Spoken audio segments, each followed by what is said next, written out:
Hello, Illumineers, and welcome to Let's Talk Lorcana, your weekly Monday Lorcana live show. My name is Brandon, also known as B24. I am your co-host for this evening, and I'm joined by Liam from the Illumiteers, the fabulous owners of this YouTube channel and Twitch stream and wherever else you might be watching this. How are you, Liam? I'm good. I'm tired. I don't know. Another weekend that I feel like it went by way too quickly. Yeah, I don't know. Once again, it feels like I blink and we're talking again. Yeah, these weeks fly by. That's for sure. We've had some exciting stuff happen since the last show, I believe, right? Yeah, actually, lots of things. I've noticed a pattern. I'm not sure if it's because of us. Maybe it is. I like to think that it is. But the Ravensburger team likes to drop news on Tuesday mornings. Mm-hmm. So we talk about what we think's going on and the latest news and updates and all that. And then the next morning they drop some big news. So yeah, plenty has happened since we talked last. Yeah. So anybody that didn't catch last week's live show, we talked about how strong Sapphire was in the meta, right? And then the very next day, Ravensburger announced a ban for Hiram, Flaversham, and Fortisphere, which we talked plenty about on that show, but it was pretty I feel like timely is not really the word because it happened right after the show. But yeah, there were lots of feelings in the community for what happened there, and it's sort of shaken the meta up completely. And people have all their a lot of people have their opinions about it, and I'm eager to talk about sort of what direction that takes us for the rest of this format. It definitely takes us a direction. Yeah, I'm really excited to talk about that later. I think that's where we'll probably end up spending most of the show, or kind of the implications of that. We do have some awesome guests we're bringing in. Super excited. In a little bit we'll bring in S4iler and Dale Bellido to talk about their thoughts. Some very very high level competitive players, and so we're gonna talk about their thoughts, some decks that performed well, and pick their brains. So I'm excited for that. Yeah. But yeah, so that made the week kind of interesting. These were the first bans in Lorcana history, if you don't count the Bucky functional ban. People always, it makes me laugh because people always say Bucky was banned, and I have to remind people that he wasn't. He was just errated so hard that nobody really plays him anymore. So it kind of feels like he got banned because he kind of was made unplayable. But yeah, these are the first official bans for Disney Lorcana, which I think kind of sets a precedent for what we can maybe expect in the future. What's your thoughts on the ban situation, Liam? Because I've not been around TCGs enough, I don't think, to really have much an opinion on bans versus anything else. And I know that there's a lot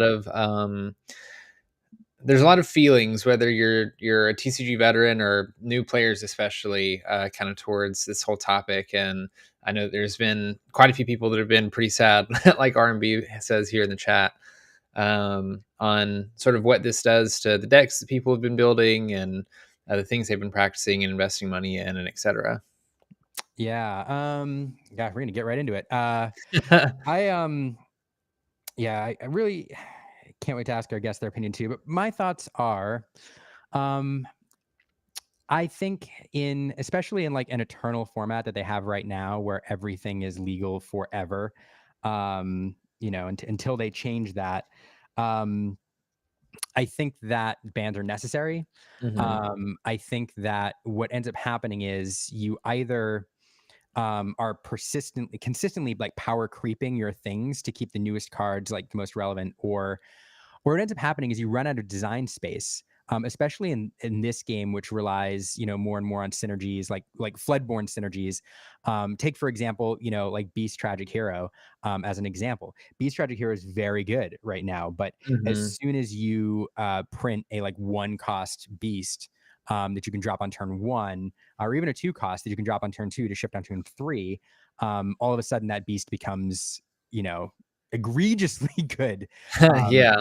right now you have to rely on morph, but like a 2-cost steel beast in that same color becomes okay. So anyway, so with Flaversham is just going to get better and better the more like low cost items you have, and so now every single Mhm. time they print a low cost item at the 1 or 2 slot, you start to wonder how Flaversham can feed off that, and it starts to limit your design space a bit. So overall, I understand why it was done, and I also understand that they wanted to create a more pleasant meta, Mhm. let's say, that wasn't distorted by Flaversham, and I get it. So I don't know. I initially said, and I think I still stand by it, I wish it would have been done after set championships, but Mhm. I'm not so like, but I'm not, I don't know. I'm like 51, 49. Like I don't mind that it was done now. I just sympathize for, all the players who are perhaps more casual players who spend a lot of time building Mm. this deck and now, can't play it in set champs.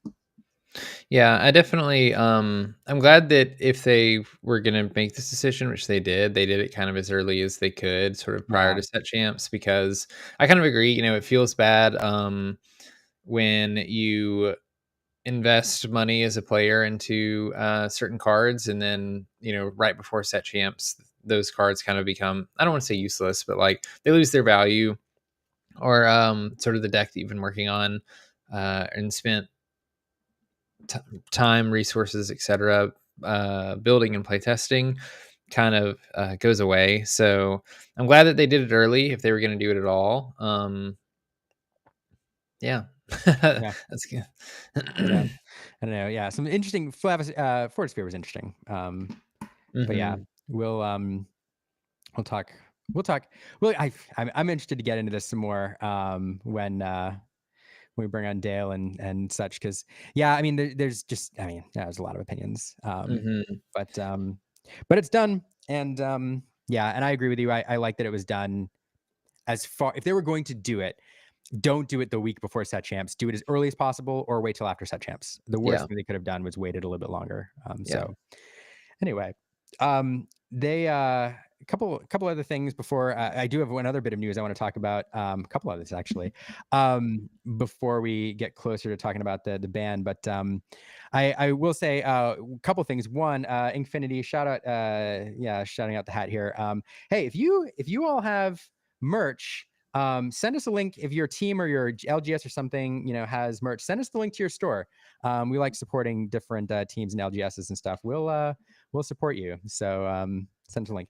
The other thing is I've got some extra playmats kicking around. If we get enough people in the stream, that it's worth it. I'll maybe do a giveaway later when our guests come in, so I can multitask and do it before them. So maybe we'll do that.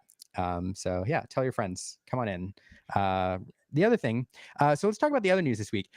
Huge bombshell dropped this week, Brandon. Huge bombshell. The band news was big, but I feel like there was something else that was even bigger. Do you? I do. Yeah, Okay. yeah.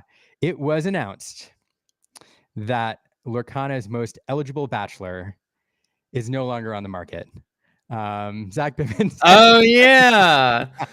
Yeah, this is actually kind of big news. I mean, for anybody that's been around the Lorcana community for a while knows that Zach Bivens has been a beloved player for a long time. I know a bunch of teams have kind of reached out to him and tried to pull him on, and so far he's done like really well by himself. And you can see his achievements on the screen here: World Champs qualifier, top 8 NAC, an LCCC champion, and Southside Gaming was able to pick him up. Yeah. Yeah, I feel like it did feel kind of like The Bachelor. I know there were a lot of like courting him, and as it were, and yeah, it's kind of cool. I'm not super surprised. Like Zach's vibe and the way he values the community and everything else, very much jives with what Southside's Mhm. trying to build, the community focus and all that. So it's kind of a neat partnership, and I'm kind of excited to see where it goes. Yeah, I kind of get excited when I see really talented players join a team, because I think uh, for anybody that follows the competitive format at all, it creates these fun sort of rivalries between players and teams where you have people that maybe are rooting or for a specific player, so they start rooting for this team, and teams end up kind of meeting each other during tournaments and DLCs and stuff like that. And obviously we don't have DLCs announced for the near future, but even at other larger events like the ones that SSG put on and various others around the country, it's just kind of fun to follow these players and those storylines and kind of see where people meet up and that kind of thing. Yeah. No, I completely agree. I think, people follow professional sports even for the storylines. Mm-hmm. That's why, like, frankly, that's why people watch WWE. It's not Yeah. necessarily people beating each other up, but it's the storylines of the characters. And so when we have, players that you can follow and kind of stories and things like that in real life that bleed over into Lorcana, then it's a lot of fun. So yeah, I feel like this was big news. Anyway, thought I'd share. So kudos to Outside, kudos to Zach. Excited to see what you all do with that. What else happened this week other than the big ban?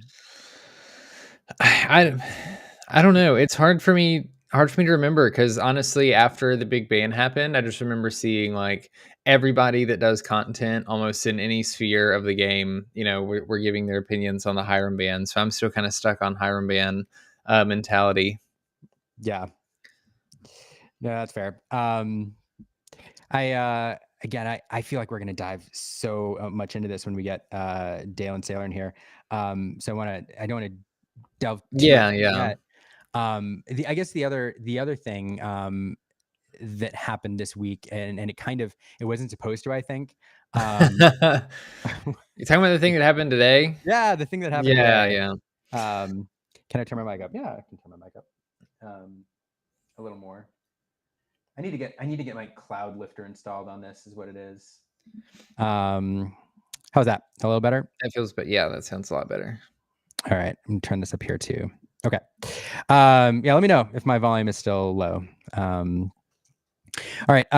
Yeah, I'm sorry. PlayHub. Yeah, PlayHub. The thing that happened. Yeah, there you go. Today. I guess it's not worth delving too much into, because I tried to get into it and it's under maintenance now. But I guess since it kind of popped up and then disappeared, it was in the zeitgeist. And I guess we can talk a little bit about, what we saw there, what it's going to do, and why it's important. Did you get to go explore it at all?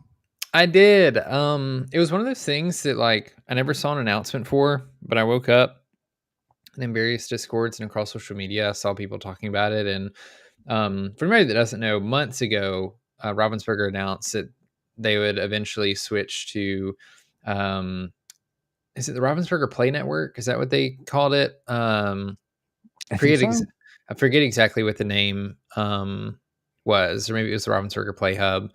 But they would essentially be switching to that and using that for like league stuff. And I don't remember if they said they'd use it for DLCs. That might just be something that I assumed, because the announcement, like I mentioned, was months ago. But we essentially knew that this was coming, that card.io, I think, was going to partner with Ravensburger and sort of create this thing where they were going to pull League in-house rather than using Melee, essentially, which is what we've been using since the beginning of the game, which I thought was exciting at the time. I think it's nice when a company can pull in some of that stuff sort of under their own jurisdiction, so that they're able to edit it and kind of create what they want and need to out of it. And so we've been eagerly waiting for that.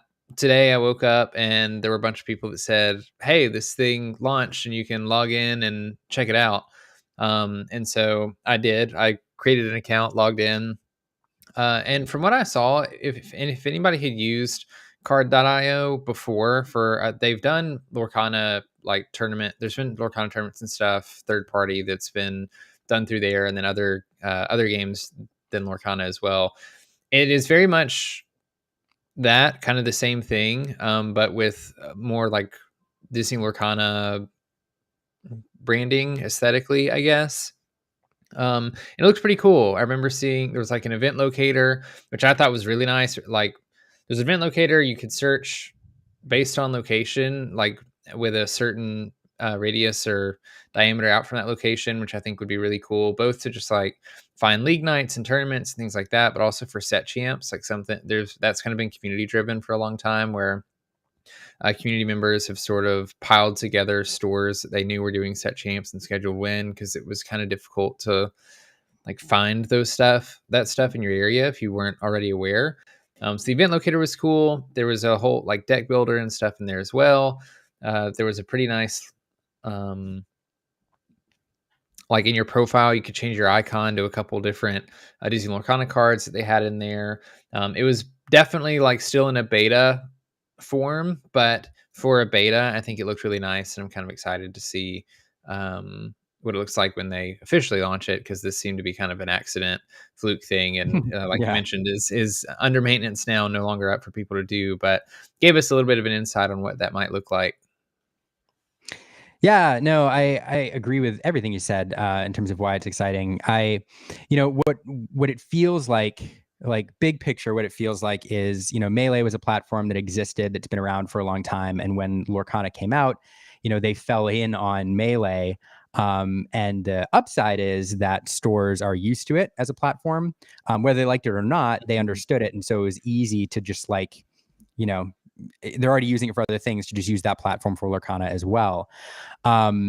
But there were some features they didn't have, and Melee is not necessarily going to respond to a specific TCG in terms of adjusting their platform or adding features when they're servicing so many different ones. And so what's really nice is Cardio is ostensibly, by building out the Lorcana PlayHub, they're servicing one client Mhm. with it, and that's Ravensburger and Lorcana. And so they are able to work directly with the company to make a platform that does all the things that Ravensburger wants it to do, and can respond to the community and to Ravensburger. Mhm. So I've heard, that they've been paying attention, for quite some time to the competitive scene, and how it's been running, and have been pretty plugged in. And so, yeah. So the one thing I'll say too, as we all saw it a little like unpolished today, is I think, we're gonna get it, and it'll be the initial build, and I can almost guarantee that over time it's just going to get better as they learn Yeah. what the community needs. And so it's really cool. I'm excited to see it. It is open for retailers though, so retailers, I think, are able to make an account and start to play around in there. But yeah.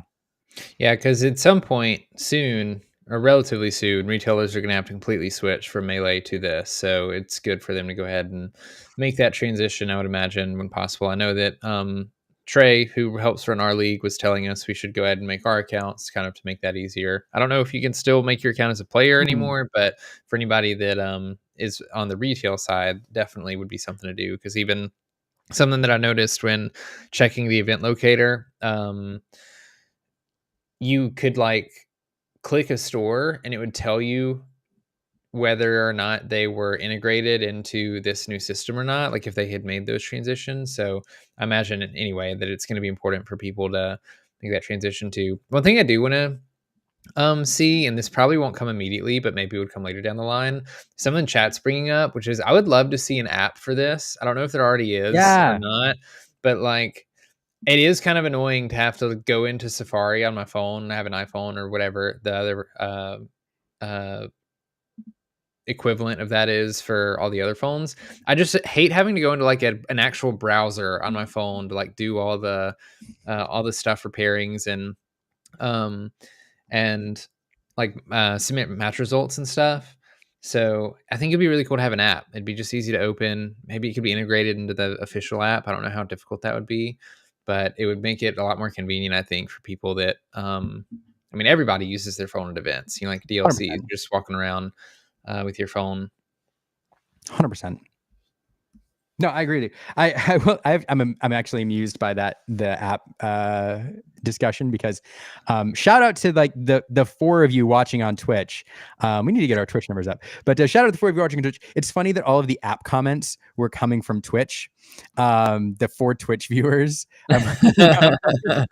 like from a generational perspective or like the demographics that use different platforms. Mhm. The there's 8. I'm only seeing 4 on my end. Oh man, Twitch is where the youngins watch. The cool people watch. Yeah. Anyway, shout out to the 8 of you in there. Here we go. Yeah, no, app for sure. I don't know. An app for sure. Like that almost to me, it's a no brainer. Eventually, especially when you're at tournaments using your phone and all that. I was always late to my match. Look, here's the other thing. Like Melee, I could always. Sorry, bone to pick on Melee. Like, I always had to verify my email address like every time, and so Mhm. every time a round posted, it had auto logged me out, and they're like pairings are up, and I open up my phone. I'm like, oh no. And then I'm like waiting for the email and I'm waiting and everybody's sitting. So the way I usually found my table is just like looking for the one empty chair and then figuring out where it's supposed to go is awful. It was So, definitely inconsistent because I saw other people run into issues like that. I would have the opposite issue where for some reason I was always logged into Melee on my phone. I guess I just like never closed the tab. And so it just like kept me logged in and I felt uh safe in that regard because I was like, if I had to log back into it, I don't know that I could. yeah. Yeah. Oh, what a pain. Yeah, I don't know. It is interesting too. Like in the other thing I love about it, and we'll get off PlayHub in a moment, but the other thing that I love about it is, as Lorcana players, there are like 5 or 6 different platforms that we use regularly. We go to deck build on Dreamborn. We can do it in the app, but we go to deck build on Dreamborn. Yeah, let's be We real. yeah, right. We manage our collections, in the app or elsewhere, and then we go to Ink Decks for like deck lists and tournament Mhm. reports, and then we use Melee for matchmaking, and then we use the app to look up cards, and then we have the card catalog, and then we have an app, a life tracker, anyway, we live our life in these like 4 or 5 or 6 different website ecosystems, and at least initially, and then card store finders too. At least Mhm. initially, the PlayHub is going to bring a lot of those into one place. Maybe not as polished as some of the ones that we use, but it sounds like we're going to have the ability to like build decks in PlayHub, and then for tournaments, you can actually have the decks associated with the tournament result with the player instead of having to like go to Melee to Yeah. see where they placed and then go to Ink Decks. And I don't know. I like it. That is something that I would love to see integrated in the app. Like Surreal at Dreamborn has done a phenomenal job. We are so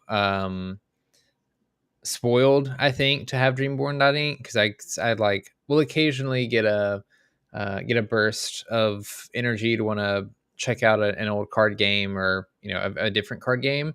And I'll be like, "Where's their version of Dreamborn?" Yeah, And people right. are like, "What are you talking about? Like, we don't have that."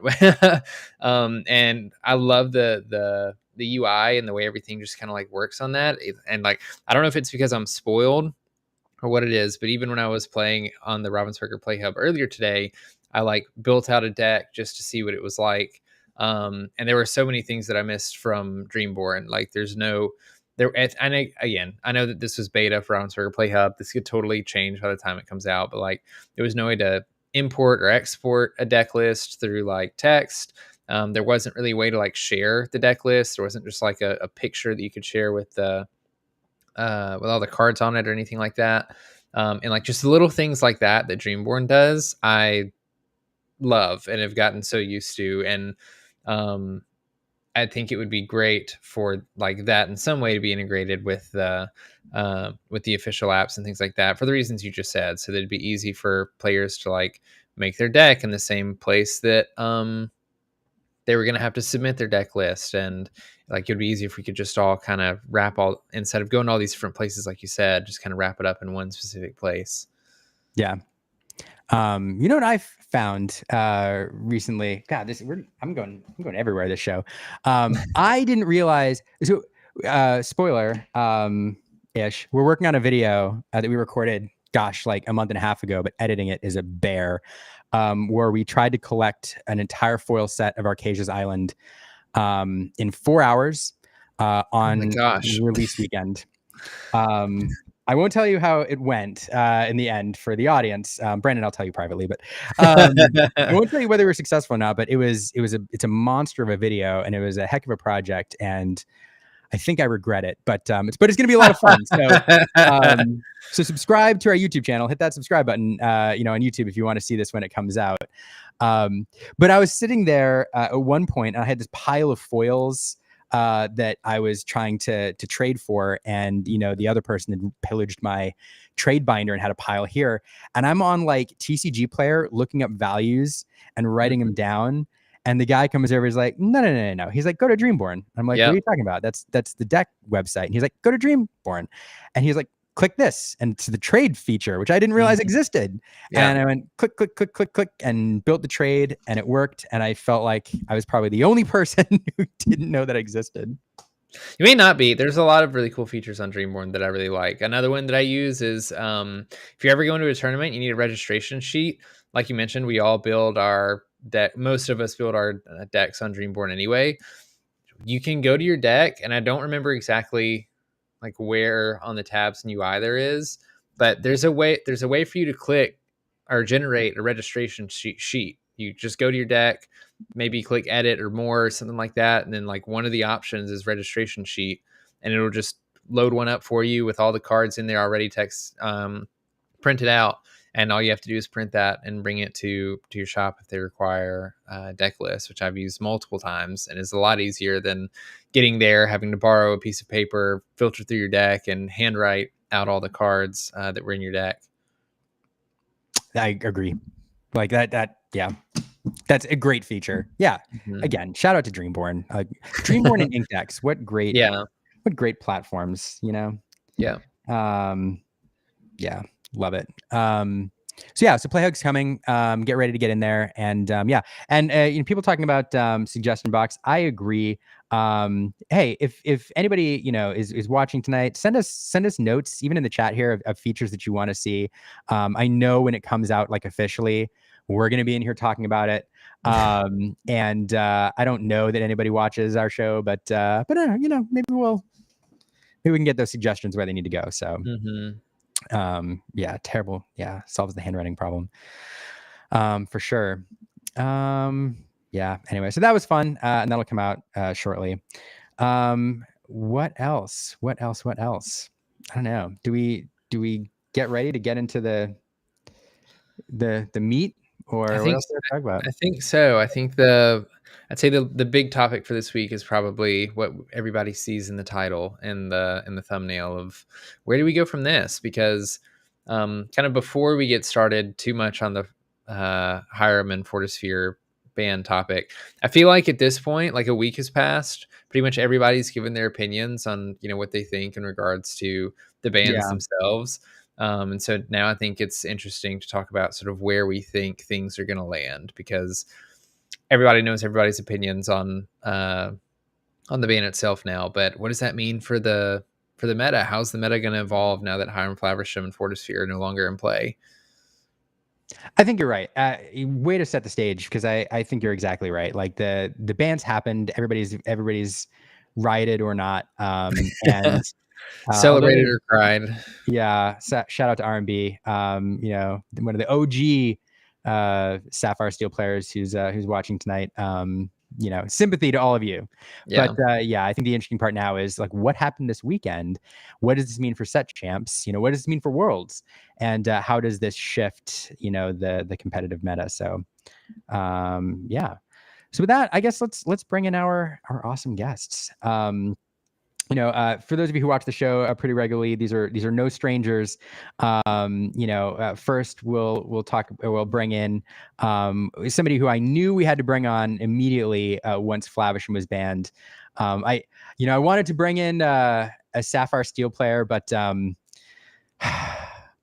don't know. It's still raw, but I definitely want to bring in a Ruby Sapphire player. So bringing one of the premier Ruby Sapphire players from Team Maelstrom. It is s4iler. Hey, Sailor, I you're think you might be muted. muted.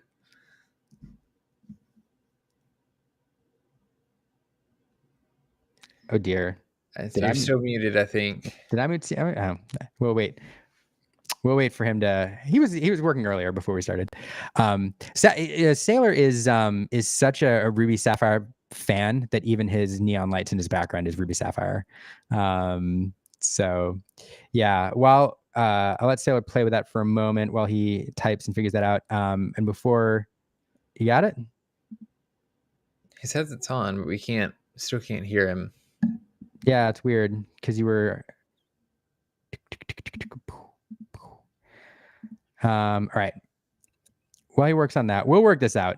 What I will say before we bring in our next guest is, Sailor is, I think, widely regarded as one of the best Ruby Sapphire players. There's a few others, but Sailor is not, his knowledge, and the history of this deck and his history of it is fully available through his Metafy.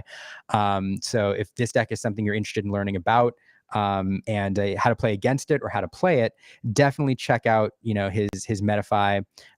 It's there and it's great, and I use it, and I think you do too, Brandon, before every competitive event that we do, to make sure that we're up to date on the latest and the pairings and everything else. So yeah, all right, still can't hear you, Sailor.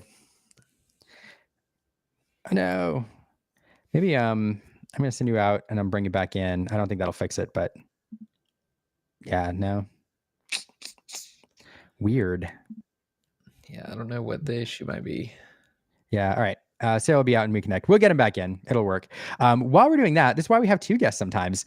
So next, from World Class Cards, another fantastic player. If you've followed the competitive circuit at all, you've seen Dale. Dale is a fascinating guest to have on this week because Dale is one of the premier green steel players. Known for that. Dale also has a Metafy and resources available that you can access to learn all about this deck. And let's bring Sailor back in. Sailor, check 1 2. Check. Yeah, there you are. All right.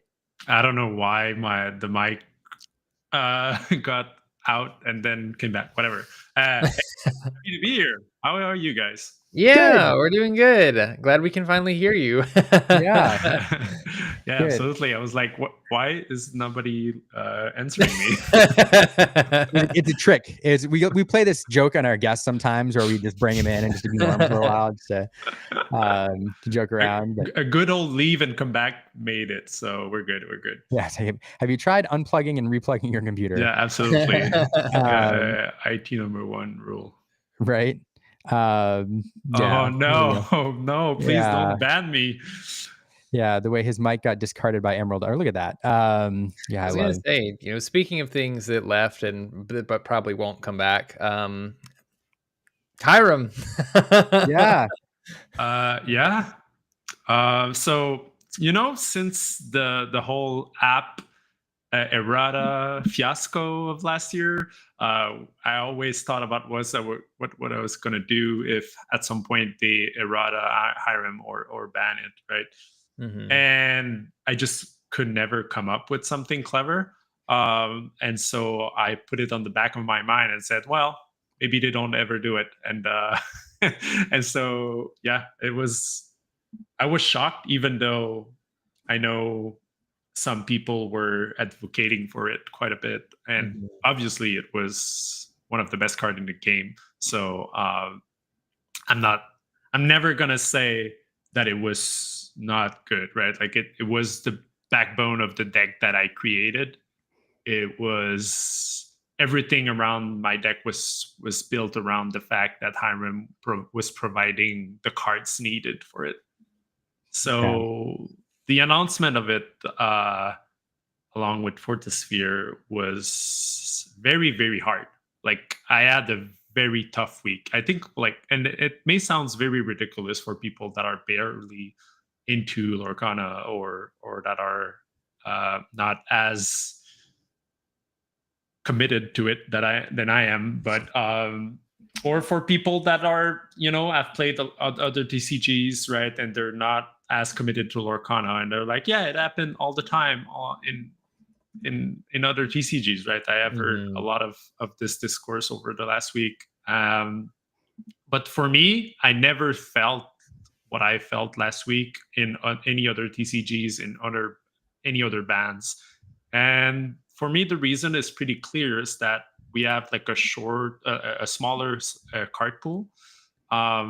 We've been investing an archetype for multiple sets, leading to a new sets every time. We would just like, for a lot of people, they would just simply update their archetype with new cards, right? And so remove some, get new ones in there.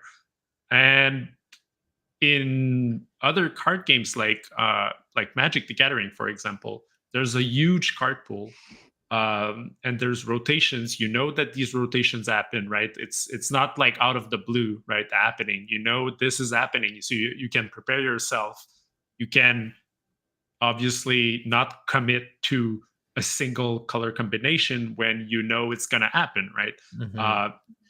And the card pool is so big that usually a single ban doesn't mean that you cannot play that color anymore, right? Like it never happened to me. I don't know for any other TCGs if it ever happened, but this is what we experienced with last week. It was like, okay, outside of like very specific, more tempo-oriented Sapphire list, Sapphire is mostly dead as a control color. It's not a control deck anymore. Like all the Sapphire decks that are still viable are mostly type of decks that I'm not necessarily enjoying, and that I have not been creating myself, right?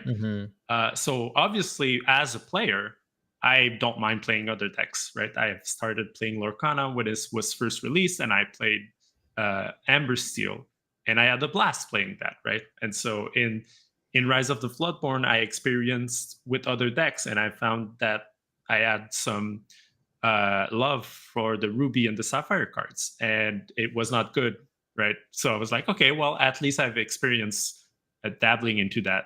And then came the set 3, and it was good. It was like finally good, right? Like something that could potentially be good against some certain type of Ruby Amethyst, right? That was very, very good at that time because of the inclusion of Lucky Dime, along with a card that we hadn't not played much in the form of the Tamatoa So Shiny, right? And so everything built up. And when Ursula's return happened, it was like a revelation, right? Like I was able to build a deck that I had built the foundations of in the past 2 sets, but with these very powerful new tools that were Ice Blocks and Sisus, right? And from there, we just got one card every set, right? So we got Vision in the Shimmering Skies, and then we got Sail and Shark in Azurite Sea. And then that's where the deck got the best it never worked, right? And by the end of that set, even Din Kam Pham was able to find a new iteration of it, right? And he worked really hard starting at the AU Continentals, right? He built a deck that was like the early version of what came of the Shark Manor, right? His signature list, but it didn't work out. And then he refined it at any Continentals, and it didn't work out. And then you refined it some more for DLC Melbourne, and it finally break through at that moment, right? And from there until the end of the set 6/6 meta, right, of the Azurite Sea meta, it was the best deck in the game. And I knew immediately when they announced the ban that the DKP's list wouldn't suffer as much because he was already going down to 3 or 2 copies, right? And it was just a way for him to refill once and then keep on doing the tempo positive plays. But for me, as like the Sisu on Ice creator, it was I was in shambles. It was like the whole thing that I have created. The whole thing that I have created, right? My whole brand was that, right? Like obviously I'm able to play other decks and I'm good at playing the other decks. But this is not what people expect me to, right? People Yeah. I think people are disappointed if I come to a tournament after the ban and they see I'm not playing Ruby Sapphire anymore, right? They're like, oh, he's not believing it, right? He didn't find anything worthwhile. And if I go the DKP's route, well, I'm just now a shadow of DKPs, right? Yeah. No, but it's true. Perhaps. And maybe that's the way, and maybe there's other ways. I've been obviously thinking about it night and days, barely sleeping. Like the last week was like just like life changing. It was completely. I felt the pressure. I had just released a guide, and I felt very bad for the people that bought it, because it would immediately, 1 week after I had released it, it was immediately irrelevant anymore. Yeah. And so I feel bad for this. I feel like I should be the one saying to people, no, we're gonna be good. But we're not. We've lost lost the centerpiece of our deck. We've lost the best card in our deck, the one that made it all possible. Because, and it's even more through with Coil. We need to keep on adding cards to our Inkwell, and those cost cards, right? And so that the deck was all centered around Hiram, and it can barely function now unless we go a more item oriented list. And so that's what I'm having relative success with, but it's closer to like a 60% win rate. Whereas when I was playing Ruby Sapphire as the one that was pioneered, right? That was pioneered on against people that were not as good as me, I will say, I was like 80%, right, win rate. Like I had reached a level of understanding of everything in my deck and everything in the matchups so deep, so well. I have done hundreds and hundreds and hundreds of hours of coaching on that deck, right? So I knew exactly everything, the odds of fighting this card, the odds of opening that and this, right? And all of that knowledge and that experience that I've built, right, is gone. And obviously I can play other decks, but I'm going to be maybe a 7 or 8 out of 10 player playing another deck, where I was a 10 out of 10 playing Ruby Sapphire. I was like, I remember hearing Ed saying, I don't want to bring Ruby Sapphire to Continentals because they're going to be better Ruby Sapphire players, right? Coming out of Ed, right? Can I say that? If I switch and I play Ruby Amethyst, right? I'll be the one saying that. I'm like, I cannot bring Ruby Amethyst. I'll lose the mirror to the best ones, right? And so obviously I can play other decks. Obviously Hiram was very, very strong, but my feeling of how hard it is valid. And one thing that I have been very depressed about this last week is people trying to say that we shouldn't be as disappointed and we should move on and it shouldn't make us feel like that. And I'm like, you don't know how much it impacts me, right? As a business owner, right? This Metafy is a business now, right? Like I've been coaching, I'm doing guides, I have tons of followers and subscribers, and so this is where it affects me the most.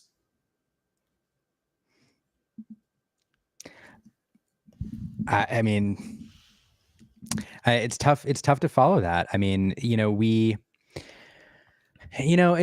occurs to me, and Brent and I kind of talked about this before, you all came on, but it occurs to me,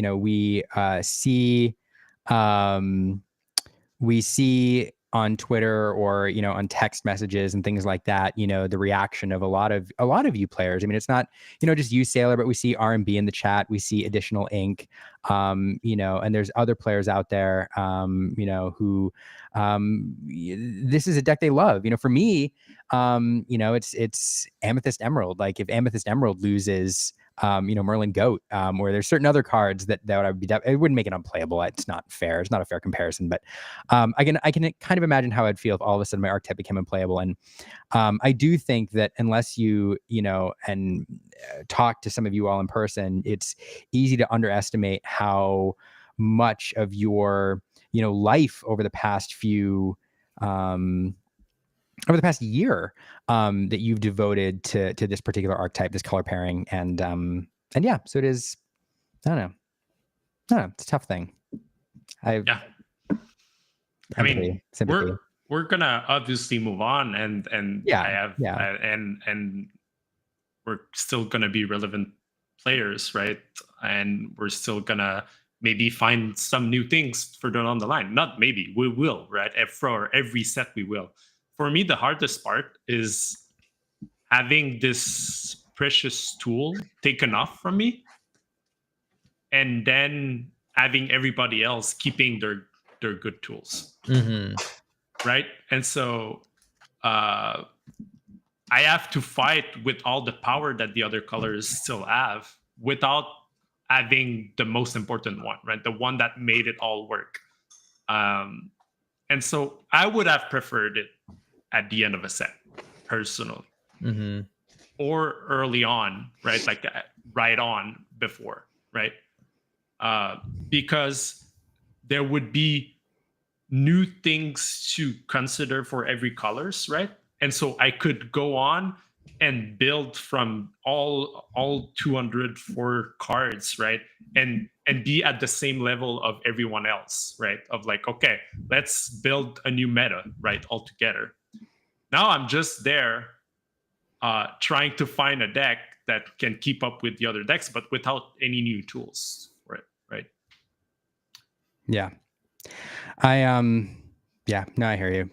That kind of is a good segue. I'm actually interested in, we've definitely heard you and R&B and a lot of the other folks, and it's not just, Ruby Sapphire, Ruby, or Sapphire Steel as well, that got gutted by these bans. But I'd love to get the perspective of, and I introduced him a bit earlier, but let's bring in Dale, and let's get the perspective of a player who's not known for playing these colors, but is used to playing against these colors, and kind of get his perspective on the situation, talk about the way forward. So Dale, welcome in. Hey Dale. Oh no! I'm kidding. I had that planned for like 15 minutes. I was like, am I gonna remember to do this? But okay, I want to quickly start with supporting S4iler here, because you actually don't understand how good you are, and you'll be fine. And I know you've heard this whole time, and the brand you built wasn't on Red Blue, was you as a player, and people support you. And I still won't want to play you in a tournament regardless of how I'm doing. Okay? If that makes you feel better, it's the truth. So love you, brother. But I come from a very similar perspective. So the difference that I have is I come from a game that has emergency bans. I come from Yu-Gi-Oh, where we're used to, like, we know when a card's gonna get banned, and we know it's not out of the realm of possible. I went to a tournament. I prepped for a full tournament once with an emergency ban the weekend before the tournament, and they banned like one of the biggest cards. And this was the pivot for, and I guess it shows again on this weekend, where the best players like S4iler, if you had a tournament this weekend, just like DKP did, you would kill it. You would have came with your spice, you would have killed it, because people don't know how to adapt. And that's where the top players still have that skill. And that's where your metafy and your coaching will still be relevant. And people need to understand that the metafys that are out there that you pay for, there's a reason why you're paying. Like, yes, you can find this information out there, but without knowing how, you'll never find it. The amount of work and hours that people put into the metafy, S4iler, Zan, everybody out there, it's worth it. imagine when you read a book and you're reading a business book or a self-help book. There's tens of thousands of hours put into that book that you're buying for $25, $30 and getting within 2-3 hours, 4 hours. So people need to realize that. Like, I'm a big advocate for, as a competitive player, the edge that we have over others. And when I was playing, coaching wasn't around, and people's Metafis and coaching just bring the floor higher. The ceiling is already very high, but we're bringing everybody else up. And a ban list like this is excellent for the thought process of players now. Now they know that they can't rely on something. Although I want to rely on Diablo forever, Diablo is the big next big next target. So that being said, I felt the same way when Bucky got hit. I was big on Green Steel, and I remember playing a set champs and doing. Chicago just finished, and I played a set champs after, and then the Bucky errata got announced, which to me was essentially a ban, and I had no intention of going to Texas that weekend. And I was like, you know what? This is the best I've ever played. I should go because I'll never have this opportunity. I was just saving my deck for Toronto because I thought it would be I thought it'd be the same ban list. I wouldn't have to travel out to another DLC, but I took the shot, and I had decent results in Texas, and that's where I saw, I think, S4iler. That's where you got your invite for Nats. Yep. So, but right after that, Green Steel went from I don't know what the numbers are to almost no representation in Toronto. And if you skip Toronto, you go to Vegas, and it's the most. No, is it? It's not the most represented. It's in Seattle where it becomes the most represented. Yeah. Again. But Vegas, there was that gap where I was so I don't know if this is out there, but I'm the only Green Steel player to top before Bucky and with Bucky. With Bucky and without Bucky. So, like, we still have an advantage, and people will still have to go to S4iler's Metafy to find that. It's there. And I personally, I didn't like the ban. I don't like hard bans. I think it should have been restricted.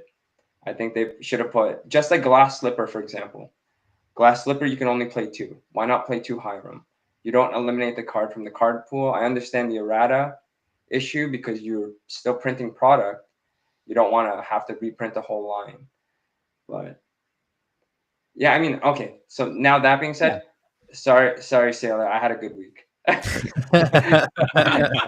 I'm sure you had a good one. I love you, brother, but I'm happy again. But I was enemy number 1 for you. I was enemy number 1. That's for sure. The problem is right now, and DKP said it, is everyone was targeting discard. And if you look at how a lot of the decks were built, discard's targeted right now. But I'm happy that Red Blue's starting to win because people are gonna maybe I don't need 15 Diablo answers. I can go back down to 8, or I can go back to 10.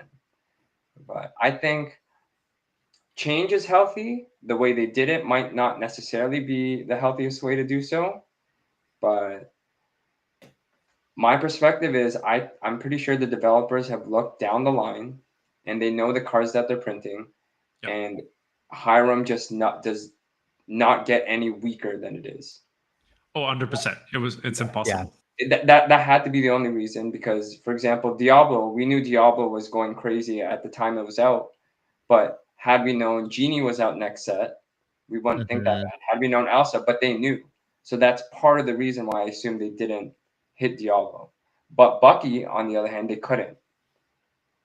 Bucky's mechanic only gets better, so they had to just completely change that card. Yeah. It is these cards that, as you mentioned, that start limiting your design space. Bucky was around forever and wasn't a problem until you had like a turn 2 shift, or turn 1 shift, turn 2 shift, really. But anyway, Yeah. I don't know. I agree. I am interested though in hearing everybody's thoughts on the timing, like before set champs versus post set champs. I think is the interesting one. It is interesting to me that you didn't give it a lead time as well. Yeah, it was immediate. Yeah. There's also, and Ravensburger doesn't think about this. I don't think, or nor should card companies. I don't think. But there's a secondary market impact to this too, with an immediate ban that all of a sudden like crushes value, as opposed to a ban in the future, which allows things to kind of smooth out. I don't know. I know they don't think about that, but that's the other impact here. Yeah. Anyway. Yeah, for me, for example, this ban list came, and I must have been the only like excited player for this because the ban list came and we had a local that I almost never go to on Wednesday, but I see that it fires, and I show up to the local first, and it's about to start, and another player walks in, a friend of mine who's also a Green Steel player. So there's like two Green Steel guys, and the tournament doesn't fire because no one shows up because there was like a lot of Sapphire. I assume there was a lot of Sapphire players, and I was a little bummed out. But that emergency ban, I guess, didn't give enough people, didn't give them enough time to maybe change decks. And my Friday tournament fired, so that was nice. I put a little bucket at the door that says, place your Flaversham's here as you enter. I mean, I think for the set champs, I think they didn't want Sapphire to be too dominant, right, into the more general crowd or more casual crowd. Like you go to these events and top 8 is blue, Sapphire everywhere, right? So, like, I get it, right? Just for me, as like somebody who needs to teach and coach people for set champ, it gives me very few days and weeks, right, in order to prepare the people to adapt to that, right? And because for me, set champ is not so much about my competition, right? It's much more about getting people prepared for it, right? It's a very important timeline for my business, right? So like obviously the sooner the better for that set champ, but I would have preferred after it so that we can get this new set and build these new decks all together, right? And so I don't have to waste so much time on building new decks and new ideas for no immediate tournaments other than set champs. Yeah. No, I hear you. Well, let's take a look as we get ready for set champs. They're coming around the corner. Let's take a look at something that happened this weekend. I don't know, just because I think it's fun and funny as we talk about where the meta is going. It's only one of them. There's many of it. Yeah. There were quite a few. Oh, you're talking about the memes? Yes. Yeah. That one with Specie and then DKP lurking in the background, cracked me up. Hey. Hi, Aaron. Hi, everybody. Hey. Hello. Wait, oh, hi, Dale. Sorry, I didn't see you. I could. Hold on, let me make everybody big for a second. There they are. Hello, Hey. Wait. It's good to see you all. Oh, was now my Aaron's on? microphone's on. Hello, everybody. It's good to see you all. We're professionals, I swear. Hey, welcome to the stream. We're talking about the ban. I'm shocked. Yeah. talking about the ban. All right. This is a funny meme from this week. For those who weren't paying attention, there was some events this weekend. I think one of the biggest ones that people paid attention to was this event in Europe. Actually, Den I think played in 2 events, if I remember. This was one of them, and we know that Ruby Sapphire, had been gutted a little bit. Of course, Sailor, you highlighted that Din doesn't rely as heavily on Flaversham with his build, but he went out there, he brought in Ruby Sapphire. Everybody's talking about the demise of Sapphire, and he wins. And these memes were everywhere. And I don't know.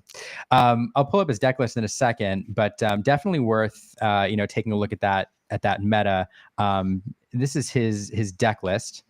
Sailor, this differs from yours in a few different ways. I know we've talked about this before, but do you want to kind of highlight what he's doing differently and why he's able to succeed with this build, where yours is wrecked a little bit more?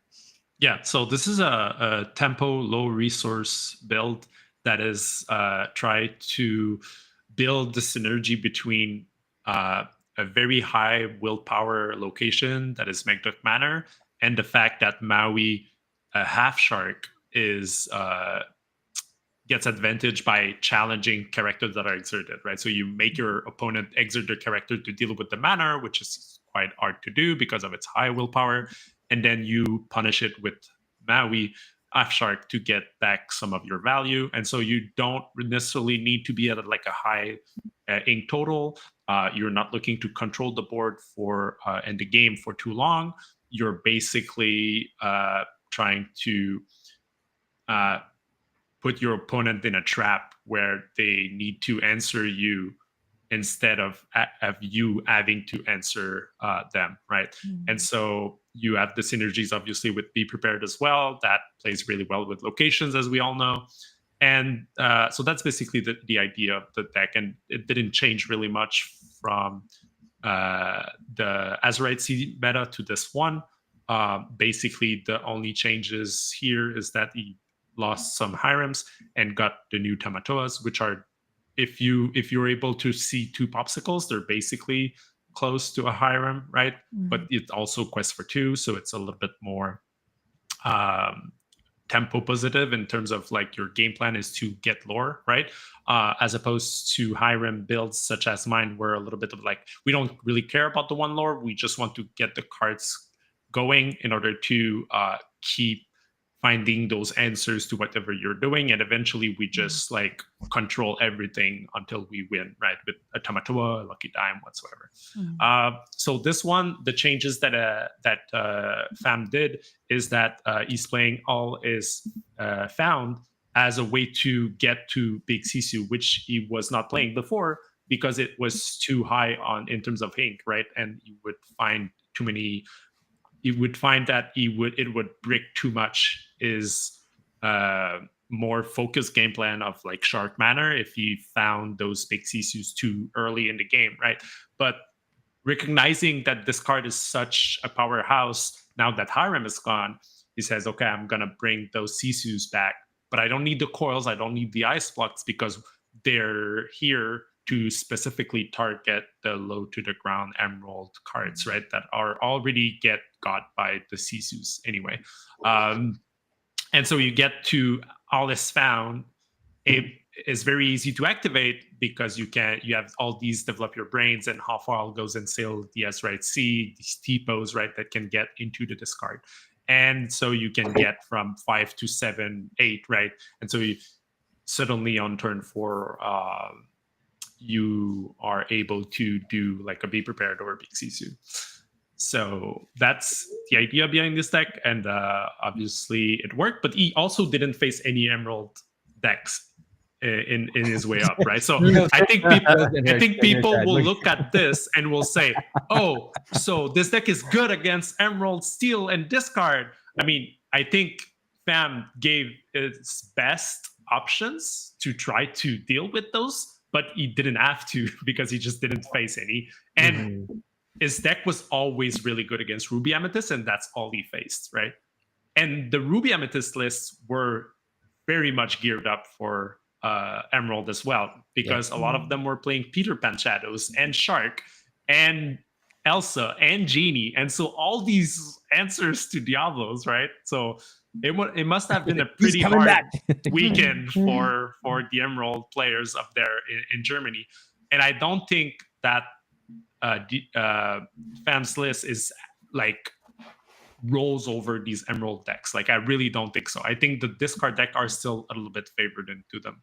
And so I think the players that just pick up this deck might have a little bit of a rude awakening when they face Emerald decks and those discard deck, because you might not just be able to get to 7 or 8, right? before they have 10 cards in hand. You won't get that. I can guarantee. Yeah. And The newer Bruno is players. Bruno is being played, so Shark is not getting to eat like Diablos all days, right? Like they have answers to it. Either the Emerald Amethysts, right? They have Creaky to deal with the manor, and they have Lucifer. They have Bruno to get the Shark out, right? And so, yeah, it's not a given that Ruby Sapphire is still going over these Emerald decks, right? I think it was mostly the Sisu Coil Hiram build that were oppressive to the Emerald decks, and now that this deck is barely surviving, I think Emeralds still have like a great place in the meta. Oh, what do you think about that, Dale? Yeah, I wish. I like that as an Emerald Seal player. I like that DKP won with that deck this weekend because I got a 3K coming out, and I hope that's all I play against. But that being said, it just opens up two different versions of Red Blue. Yeah, it's right now every deck trying to beat Diablo gets crushed by DKP's deck, and clearly that happened this weekend. And I like this, that again the metagame is gonna shift, and it's gonna keep shifting as every tournament comes. And yeah, I'm excited. The only problem is Worlds should probably be set 8, so another shift. So what we learn now are just lessons for Worlds. I mean, you got one of the World's competitors here, and I don't think he's going to spill any secrets yet, but I can't. Tell us. yeah. But Tell us the secret. I'm sure deep inside he is excited, and I wish I could be there on that stage, but I got a lot of friends, teammates that I'll be supporting, and R&B. But yeah, I like the way the metagame is shaping, and I guarantee every weekend the top decks are going to look different. Even leading to set champs, you're going to have. I can't wait for a set champs to have 8 different color combinations in top 8. I really hope that happens. I hope whoever has that set champs, please post that. But yeah, I like it. I'm happy because Green Steel is also really good against everything. It has game into every deck. So that was the biggest reason I didn't switch. And if you notice, outside of the Zan and Zax of the world, a lot of the top players played their same colors. Ed, Sailor, DKP, myself. We stuck because we knew how to adapt. And yeah, my Green Steel list here, I don't know if it has any new cards outside of Pete. Like every set, it only gets 1 or 2 cards. Yeah. And yeah, it's a toolbox. It's a toolbox deck that whatever against DKP's against DKP's deck, I'll heavily lean into discard early because I know I don't have to discard their hand. I could just stop them from having to get up to 5-6 and Shark being the big issue. With Hiram being gone, the comeback mechanic, the options are out for him. So a turn 3 Hypnotize before that was very unfavored could actually be impactful if it's followed up with another discard the next turn, because it lets me buy more turns because I'm lowered to the ground. But yeah, I mean, Big Sisu is only a problem if he summons it. If he's able to drop it, and I'm just gonna stop it. I won't let him get to that. So. Poor I just I can't even. Ryan, I mean, yeah. Anyway, yeah, no, it's interesting. I look at this, and yeah, I've never heard it referred to as this particular build as like a toolbox, but yeah, all I see now that you mentioned that is cards that you can number up or number down depending on the meta that you expect to run into. And yeah, seems good. Yeah. So what I've decided to do now for the community and is I used to have all my deck lists private, but I made my for this set, since I don't know when DLCs will come, is I've made it public. And I'm updating um through Dreamborn as the metagame changes. So I haven't made today's change or this week's change based off last weekend, but just to get a little peek into my brain after seeing all the Diablo hate, it opens up the world for Pluto again, and Pluto can come back in because the way Diablo is being challenged, the way Diablo is being dealt with is through challenging, and I can find a world where now I just need to make sure if I'm heavily relying into that. I originally had muses in there because the Chernodog deck was quite scary, and Amber Steel was quite scary. But if that's not so much in the meta, I could adjust there. I can make movements on Smee.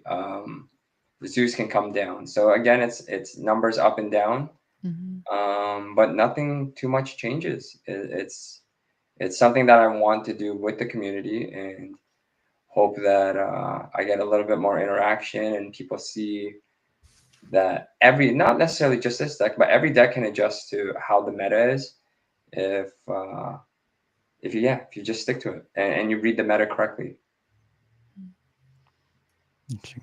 Speaking of adapting, there was a very good adaptations of Ruby Amethyst this last weekend as we were talking. You don't want to pull that up. Boom. Well, yeah. Actually, no. Wait, I had Harlan tweets. I was gonna pull those up, and then I didn't. Hold on, I'll get those up because I know you tweeted about them, Sailor, as well as Den. Yeah, you can go on my X if you want. Just pick up this list. It's the second list, the one that lost the final to BKP. I'm working it. I'm slow. Stalling for time. Yeah. I'm working it. See some nice, bit of bam, bit of do. Yeah. Is that the one? Yeah, I think let's take a look at this one. Sorry, I would have been better about stalling for time, but I am way too out of it right now. What are you talking about? My my noises. Biddle do, biddle bam, biddle do. There you go. Yeah, so I very liked the approach of the German players coming into this event fully prepared, right? And bringing a Ruby Amethyst list that is built around Peter Pan Finder. I can't remember exactly. Shadow Finder. Is that the Shadow Finder or is that the other one? No, that's the Shadow Finder. All right. And so it gives all your evasive rush. And so you have Genie. Obviously, that's very good. And you have the Moana, which we have not seen at all, right? Which act as a crab, right? So that's why you see only 2 crab stairs, because the Moana, when she challenges a character, another chosen characters of you get +3. So you can even get that +3 multiple times, right? Over the course of more than one turn. And obviously the combo being Peter Pan into Maui Half Shark for the immediate shark value, right? And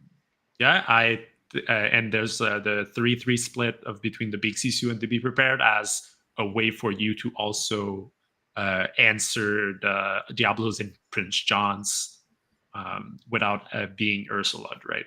So very interestingly, it's also the Finders Keepers cannot be interacted with outside of like a full-on and discarded. So very nice sets of tools, and I like what it brings to the meta, right? I think it brings balance to what could have been a very lopsided meta potentially, right? I think we see this, and I even think that like some more control Ruby Sapphire lists could get advantage of that kind of list too, right? So if we go all on specific targeting specific things, as Dale was saying, everything adapts to that, right? and suddenly we're having a new metagame every week, right? And I think leading up to this week, I think this deck could be the deck to beat, right? Potentially. I hate it. Yeah. Yeah. I do too, but the way I look at this deck list for me on paper, it's like this is just a blurple deck with no ramp until we get to turn 5 or 6. So if I could try to discard their hand with green steel, it's just what's my game plan, and that's how everyone has to look at matchups. What's your game plan? And yeah, stick an Ursula at 3. Hopefully, try to stick 2 and clear the board. So. Right. Yeah. You have information, right? So that's how you can leverage that, right? Like the turn 1 Diablo gets to know, okay, what do they have, right? Am I walking right into a Peter Pan shadow, or am I not, right? Something that are very important to think about. I mean, I'm sure you could do excellent with green steel sailor if you want. So there's a lot of room for you. There's a lot of room for you on that boat. Dale trying to recruit. Yeah, the hand has been extended into the life raft. Oh yeah. Yeah, no, I saw you and I think Din and a few other people highlighted this deck. I don't think anybody's surprised every time it comes back into the zeitgeist. So yeah, I don't know. Is it never not really in the zeitgeist? I mean, like maybe for like a week or two, but I feel like it always it's only a matter of weeks before it pops its head out again.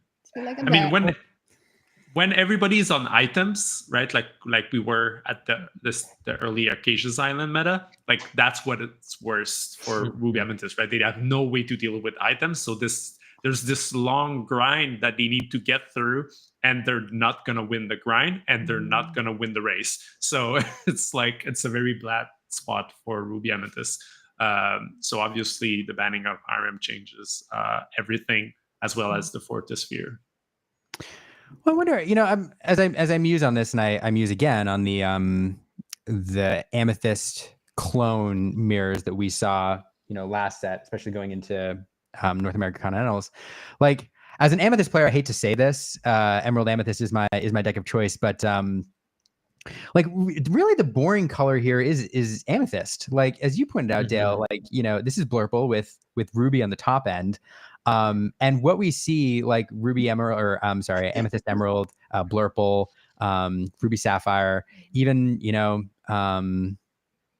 like any of these, it's this same Amethyst shell. It's the same exact shell, just paired, with slightly different colors. I don't know. Maybe this is the most, most boring color in Lorcana. What, Amethyst? Yeah. I think it's just the most consistent color, right? Yeah, it's card draw. Yeah, I mean, they have fair. 3 of the top 5 best 1-drops in the game, right? Like Sapphire only has Popsicle, right? There's no good 1-drops. Ruby has 0 good 1-drop. So there's a bunch of colors that don't have any, and Amethyst just gets to have 12 of them. So obviously, the color itself can basically sustain any other color, right? You could play any color with Amethyst and it's still be good. Yeah. Yeah, interesting. That's interesting. Gosh, what else do you talk about? I do want to mention before we move into trivia and as we wrap this up. I kind of brought it up earlier, but there are players out there trying to innovate. I know there's a lot of them. I know R&B is one. There's a lot of players, but Harlan Sweet has been very public about trying to test out new versions of this deck. And so you can follow along publicly with his Sapphire Steel journey as he tries to adapt to the post Hiram world. It's a lot of steel. It's like Sorry. It's like steel. I was like, where's the oh, there it is. There's the sapphire. Yeah. I don't know. Yeah, this is a good deck. I think it's a strong aggro deck, and as a green steel player, I hate seeing Ward and Resist in the same deck. So And Liam, it's got a Gontu in it. I mean, it's not the right Gontu, but it's a Gontu. So That's true. It's still a Louise Gontu. Like that's Mhm. so. There you go. Yeah, Alice Pluto is still Alice Pluto, right? It was good last set, it's still good this set. Mhm. And I would say without Hiram there, it's even better. Like, I think it was kind of a liability for Pluto, having the Hiram just sit there, and then you can just challenge the Pluto and make Sisu the whole board, right? And your Hiram gets to survive. Right. So I think it's still pretty good. I know he says like he's missing Bell, even though he's playing it right now, but that's mostly because like he's not playing it on turn one as much as he was with the Fortisphere. Yeah. And there's discord in the Sapphire Steel community. Yeah, I don't know. All right. I mean, some of them are. Yeah, that's true. Aggro. I mean, I think honestly, I think the Kiwi deck of popularized by Arlen and Justin are such like good pickups for newer players. And I'm not gonna say that you cannot reach more than that, right? Like, obviously, when you're a good player or a great player, you're gonna be bringing that deck to new heights. But I think it's just a very solid deck for people to pick up, and it's not too expensive either, right? You're not playing the Tamatoas and the Sharks and the Diablos and the Rapunzels, right? So a lot of it is very unexpensive. So I think it's still a good deck, and obviously it's been for a few months now, and yeah, still a very good deck to think about if you're starting in Lorcana or want to dive in a little bit more into competitive, like in set champs or something like that. Interesting. Well, now that we've heard about some different decks, some kind of players, Brandon, what are you bringing to set champs? I mean, that's a tough question. I feel like, set champs aren't for another half month or so, right? They're not supposed to start until May.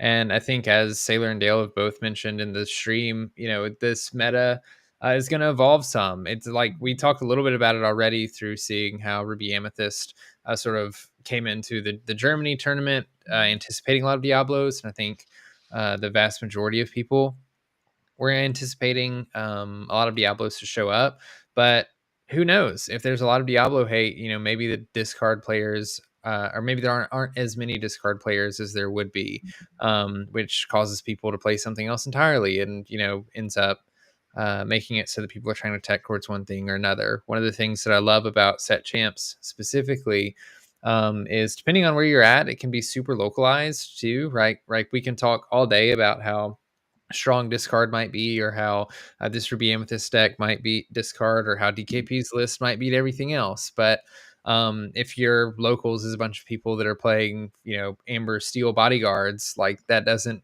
matter. You're just gonna have to tech to whatever you're playing against. So I was honestly a little surprised that I didn't see more Diablo discard this past weekend because of how much talk it got. I'm a Amber Steel Songs player at heart. It's the one that I played in set one, and I try and play it every set to make it work. I don't know that it's, I don't know how in great of a position it is right now. I don't think it's in a terrible position, especially after Ruby Sapphire being gutted a little bit with losing Hiram. But I think for me personally, it's a bit too early to tell like what I'm going to feel comfortable bringing. It's going to be a mix of what my locals are playing, and then also sort of what I continue to test and Amber Steel specifically, because that's what I'm interested in right now. But if I'm not satisfied with it, I might just pick up something else, Yeah. I think Amber Steel is in a relatively fine spot. I think it's actually like as like a flatter matchup rates than it ever had, right? It had more highs and lows, right? Because of Ruby Sapphire and decks trying to go under Ruby Sapphire. So you were really trying to, beat on everything else that Ruby Sapphire couldn't. But now that it's gone, I think the discard decks are much better suited to go toe-to-toe against it. I think even like you would think that Emerald Amethyst would be probably bad into it. It's actually not. It's actually pretty good against Ember Steel So there's a lot of place for skill difference and how you're gonna tech every week, right? One after the other, and like from one set champs to the other as well. So I think it will be an interesting set champ. And you could pick Ember Steel and do well. You could pick Green Steel and do well. You could pick any Amethyst deck and do well. There's not that many options with Sapphire, but as we've seen, there's certainly a few. Yeah, interesting. Yeah. Where since we mentioned it, kind of the last question, I think for me before we transition expert, where does Chernadog sit?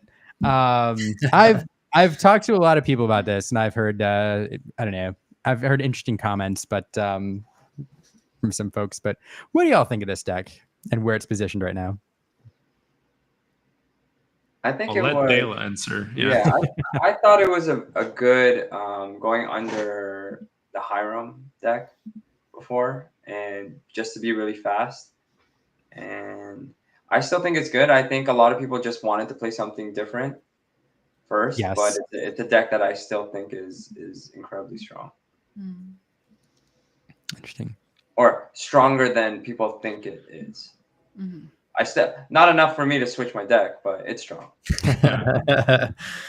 For me, I think its best matchup was Sapphire Steel, right? The more item greedier lists, right, that were a little bit slower. And so now that it's gone, obviously it loses one of its best matchup that was present, right? That was everywhere, right? Like everybody was playing Sapphire Steel items. And also the Amethyst cards are just so good at challenging and keeping the board clean, right? As early as turn 1, 2, and 3, right? So you're not like going like on at 15 lore on turn 5 when you're playing against those very efficiently costed Amethyst cards, right? It's like crabs and foxes. So yeah, I think it's. I'm not sure it's going to be as present as we've seen early on. Yeah. All right. We are. Oh goodness, the chat. So I'm gonna do something while we wait for our trivia guest, because we're gonna do that in a moment. Before I said at the beginning of the show, I was like, hey, if we get enough people in here, maybe I'll run a giveaway. Yeah, we got like 200 people in here, so whatever. Whatever. Yeah, let's. Thank you all for being here. We are so appreciative. Yeah, that 200 of you are spending your Monday night with us. That's what I meant. That's what I meant. So look, we're gonna do a playmat giveaway. I'm gonna give everybody like, I don't know, 20, 30 minutes to respond or till we get to the end of the episode. Here's a link in the chat. Except if you're watching on Twitter, because for some reason I can't push stuff out there. I've got to go do it independently. So if you're watching on Twitter, come over to one of the other platforms. But link in the chat, go to the Google Doc, fill out the form. We ask for your email address just so we can contact you if you win, because that's important.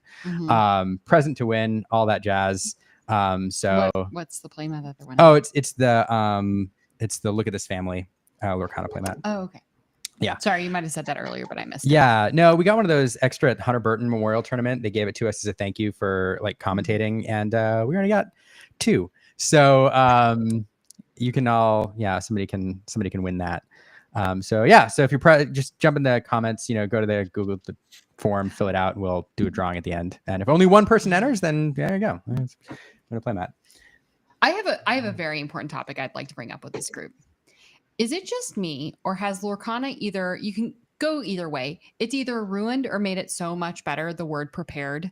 Like, I can never hear the word prepared in my daily life. Like, S4iler even said it twice on this episode, and I just want to be like, I just want to pull like a villain and be like, be prepared, but I can't. So anyway, but is that just me? Or like when your boss is like, we really need to be, we really need to work on being prepared for this like upcoming presentation. You just like immediately see the prepared. Yeah, you immediately know all my characters are gone. I don't know. I just thought it was, I didn't know if I was the only like person in the Lorcana world that can no longer hear the word prepared without like immediately thinking of the be prepared card. Just how far in I'll life. go for me too. Like, how far can we go with this? And I'm like, oh, one into the inkwell, one into my hand. What? Okay, so I'd love to know from the chat, are there other like words since Lorcana has come out that when you hear them, you immediately think of a Lorcana card, even if it has absolutely nothing to do with Lorcana? Wasn't I only have prepared. I'm in struggling my to head. think of one now. I think popsicle was on here. Like somebody's like, do you want to? Oh yeah, anytime I see the word Oh, man. popsicle, I just immediately think of the card. I'm so Lorcana brained at this point. Yeah. I think we just like live in it so much. And I'm sure that, yeah. Well, I'm not sure. Like, I know for a fact my boss has absolutely no idea what Lorcana is, let alone the be prepared card. So, My boss does. yeah, your boss does. Liam's boss started the week. Don't tell too many work stories. Oh, no, I was just going to say the week before Gen Con. Oh, yeah, that's true. And like the Gen Con where like Lorcana was released, and Liam walked up to him and was like, "Nice to meet you, sir. My name's Liam." And he's like, "Oh, I know who you are. I thought you would be at Gen Con already." So, because apparently he's a fan of Lorcana and like had seen our YouTube videos before Liam worked That's for him. cool. So, so anyway. Yeah, it's nothing. Yeah, Yep. That's the only work story of yours I know. It's good. Even my girlfriend probably has the word popsicle ingrained in her head forever because she listens to me coaching every weeks, right? Like she's just so tired of me talking about popsicles. Sometimes I'll like substitute Lorcana lingo into normal lingo also. Like I think ramp is a good example of that. I don't know. I can't think of a great example now, but there's definitely times where I've tried explaining something in Lorcana terms to people that have absolutely no idea what Lorcana is. Oh, this is gonna ramp up. Yeah. Yeah, I'm just gonna ramp up. That's funny. By the way, R&B Ryan says that you should sing Be Prepared. I should absolutely not. That is, nobody wants to hear that. Do it now, he says. All right, things have devolved. All right. I don't know. But I stalled for enough time because our trivia guest is here. Very, very important Lorcana conversation happening here. Brandon, do we miss anything before we do some trivia-ness? You ask me this every week, Liam. I do. And I can never think of anything. I don't think so. I don't know. We covered the main topic for the show pretty extensively. We did. We covered a lot of angles. I do regret Ryan not having you in here to talk. We'll bring you in to talk Sapphire Steel. The new age later. But thanks for being so engaged in the chat. Anyway, all right. Well, let's transition to our next segment then with a video that I did not load up once again. Like we do this every single week. I don't understand. Every single week. Every week we do it. Hey, forgetting my theme song. Yeah. Caroline, what are you doing here? I had no idea we were doing trivia. What? The way Liam acts, you would think that was a true statement. It's always a quick fix because it was like a couple. It is like at the top of our like searched items now. couple buttons away.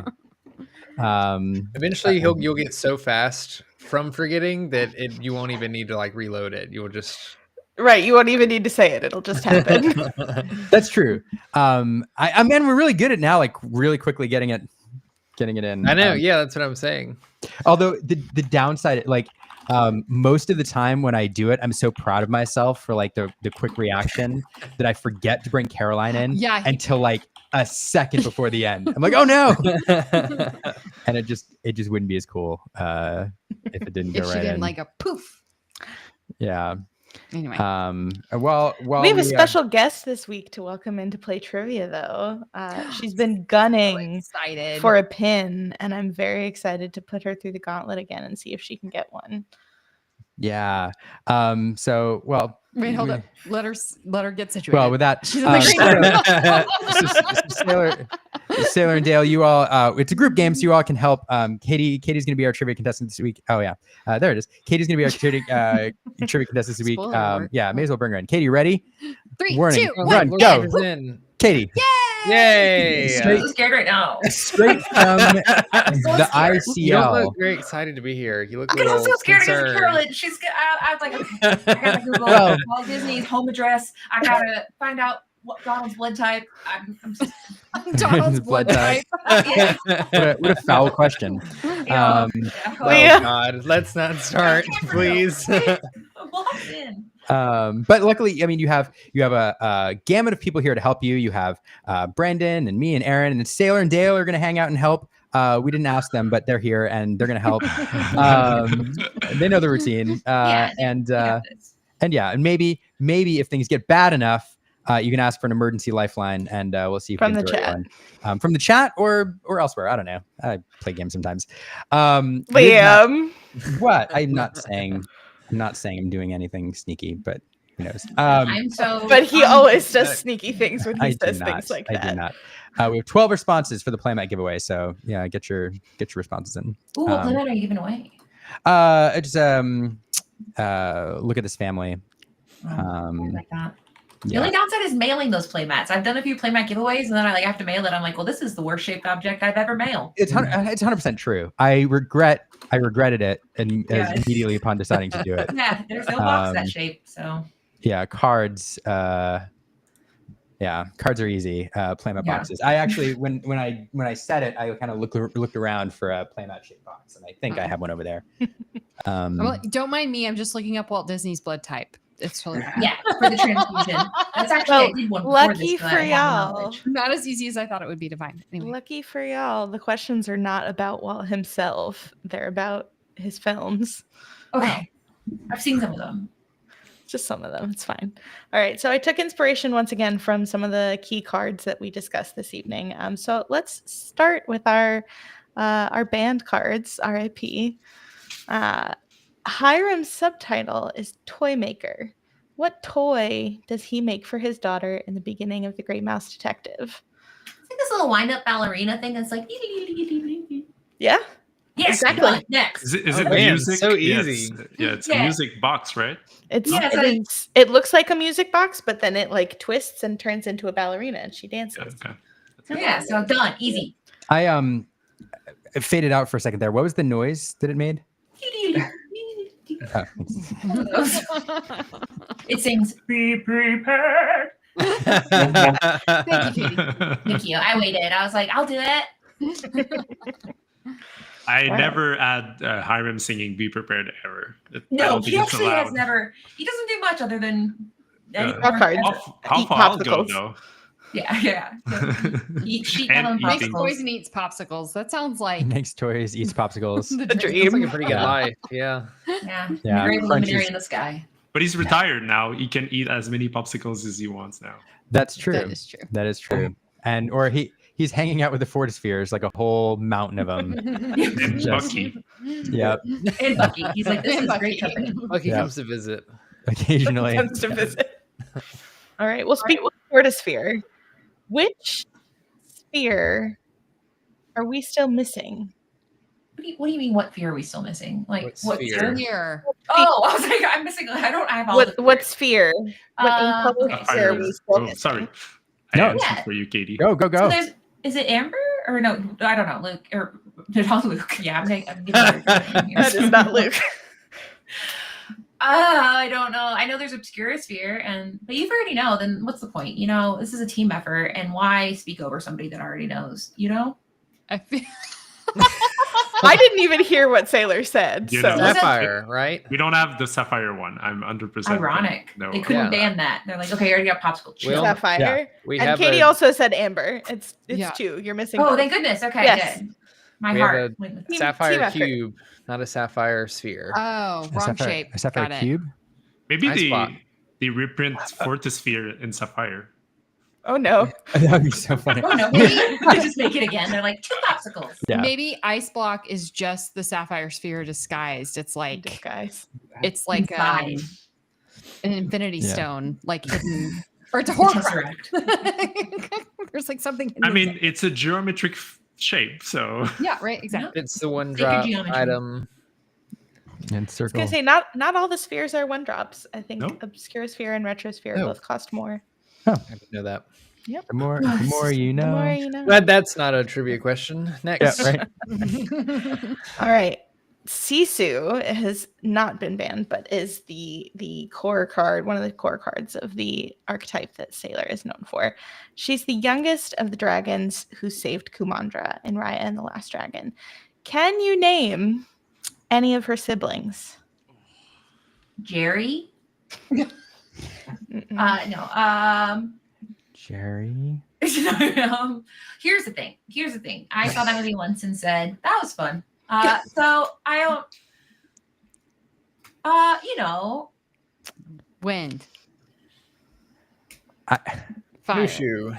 No. Yeah, Mushu. I mean, all Maleficent. I mean, all dragons are a family. If you think about it. I'll just name all the dragons I know. I say that feels a little speciesist. Taurus, Daenerys. Smog. Yeah. Toothless. Sean Connery. What's Sean Okay. Connery a dragon in? Does anyone- Dragonheart, one of the okay. best dragon film ever. Carolyn, I need you to be honest with me right now. Does anyone is this something that they mention in the movie, or Yes. are you in the fanfic? Every time she gets a new ability, she mentions the name of her sibling whose ability that is. Oh, I do remember that element Okay. of the movie, but I don't remember what she said. Okay. Yeah. Okay, someone's saying Pengu, but I feel like Pengu is like that little Newt guy. Is it Pengu, the Newt penguin? I thought they were trolling me, but they said it twice now. So Riley's correct. Pengu is one of the Okay, siblings. I was like, no, that's Oh. It's not a penguin. It is one of the other dragons. Is it Pengu also? I think that's Pingu Okay. with an I. We got it. I think, Shout out to Riley. She's Riley, she's your yeah. Does she log in every week to harass Brandon about his age? Yeah. Yes. She's there Yeah, every yes. week just saying, you're old. And She's I'm like, also "That here is-" for trivia. Was it last week or the week before that she saved 3 or 4 of the questions? I don't She's know. always on it for trivia. Yeah. Like Liam, if we're bringing people in for trivia now, that's who we need to bring in next. Yeah. I dropped the Yeah, ball on that okay. one. But to be fair, I'm at You- 66. I was gonna say you used your lifeline. Chat What? is an acceptable lifeline. Yeah, okay. All right, question number 4. Okay. Diablo is another card that many have called for a ban, but the ban has not materialized yet. What fate befalls Diablo in Sleeping Beauty, 1959? So I haven't seen that movie, but I'm gonna guess Wait, I'm sorry, what? I've never seen that movie because I get it. I think I get it. I think I've seen enough.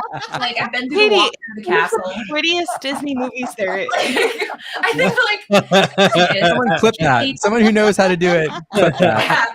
I don't know how to do that. I don't need to watch it. I get it. I'm upset. Yeah, I get it. I'm upset. and then she not sleeping. So usually Disney villains fall into a cavern, but I feel like Diablo probably catches on fire. I don't know, but here's the thing. Who's seen this movie? Dale, you've been quiet. Dale, tell us what No, happens. I've been quiet for every trivia I've been, Yeah. and I've just had a smile and nodded and hoped Yeah, that I've been glazed over every time. One time he's gonna be the only one on the show that doesn't have a trivia pin, so he's gonna get one by default. He has Yeah. a pin. He wanted Wait, in I have hard one, trivia. and it was How did given this by happen? default. Wow. That's so Okay. powerful. Well, Okay. Yeah. So here's the thing. I do He need to has nail something bad has to happen to him. So it's either he catches on fire or something happens bad. But Brandon, because you said that was your favorite movie. You watch it every weekend. Sleeping Beauty? Yeah, you said when I wake up on Sunday morning, I put in Sleeping Beauty I and I don't clean the remember kitchen. I've never seen the movie either. So Yeah, because okay. Wow. All right. Y'all are breaking my heart. Sending people This to the is- green room. Yeah, who is it? It's my Philip. Does He is. he become a dragon? No. That'd be pretty cool. Does Does he catch strays? He Does he do loses anything his inherently evil? wings. He's the one who tells Maleficent that Aurora is still alive. He talks. No. Oh, he just kind of She gets the deal. Yes, he like caws to her and she understands him because they Makes have a sense, makes special sense, makes sense. relationship and she's magic. You know, I can't read the chat, and it's like it's over there, so I'm not gonna look. But I would say he perishes. He's banished. In a way. He's banished, and Okay, so here I'll give you an easier version. Okay. Which fairy does it to him? All right, hold on. He gets turned to stone. Which of the 3 fairies? Oh, that's right. Flora, Fauna, Merryweather. I guess Merryweather, because like, why would Flora and Fauna be up to that? But Yes, it is Merryweather. okay, good. All right, my intuition. Good Flora job. and Fauna, they wouldn't. That's Plant Lady and Animal Lady, so Merryweather has to do it. Merryweather's the sassy one. Hold on 1 second before you. Oh, What are you doing? Nothing. he's bringing somebody else in, so now I need to make the last question harder. Nope. Oh no. Well, did you answer what happened to? Yes. Did you get the part? Curse No. of the Stone, but I used my fairy intuition, which I feel pretty good about. That I deduced. Yeah, Caroline said that he turns into Oh, stone. got it. There you go. All right. Okay, man, we're there's like crushing it. First try. no, I mean like one of his cards he kind of looks like he does when he turns into stone.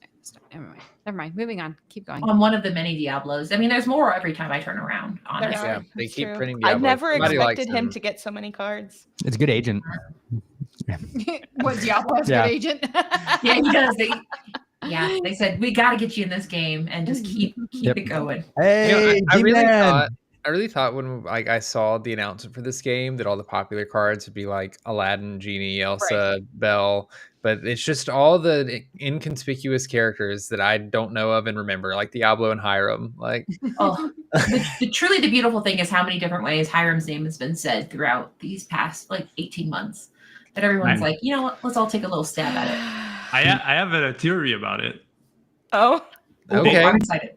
They don't want to print aidable, nice Disney characters, right? So we cannot have too good of a Mickey, right? Because we cannot aid it, right? We can only love it. Yeah, that's a good point. Yeah, you don't want to be like ban Mickey. Imagine that. Imagine our Yeah, exactly. Mickey That card. Mickey, how bad would that be, right? yeah. That would be real bad. That's out. a great point. I mean, somebody praised Brave Little Tailor, and I'm like, that's cute, you know? That's good for you. Like bringing him back.